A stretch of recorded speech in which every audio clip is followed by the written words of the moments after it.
જય માતાજી મિત્રો, હવે 2025 પતી જવાનો અને 2026 ચાલુ થવાના. મિત્રો 2025ના 12 મહિનાની અંદર આપણે ઘણી બધી વસ્તુનું ધ્યાન રાખ્યું. તો 2026માં કઈ વસ્તુનું ધ્યાન રાખી શકાય? તો કે મિત્રો, જીવનની અંદર જરૂરિયાત છે 3 વસ્તુ, એનું ખાસ ધ્યાન રાખવું. પહેલી વસ્તુ છે હેલ્થને ખાસ પ્રાયોરિટી આપજો. જે તમારી નજીક કોઈ ગ્રાઉન્ડ છે ત્યાં તમે કહીને કાંઈ એક્સરસાઇઝ કરો, કાં જીમ વર્કઆઉટ કરો. બીજું છે તમારો ટર્મ પ્લાન.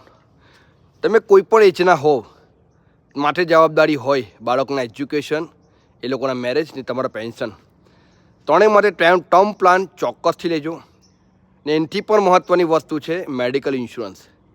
આ 3 વસ્તુની અંદર તમને કોઈ હેલ્પ નહીં કરે. જો તમે પ્રોબ્લેમમાં આવ્યા તો તમારે હેલ્થનું ધ્યાન રાખો, તમે ટર્મ પ્લાન લો અને મેડિકલ ઇન્સ્યોરન્સનું લેવો બહુ જરૂરી છે, બહુ જરૂરી છે ને બહુ જરૂરી છે. ચલો મિત્રો, જય માતાજી.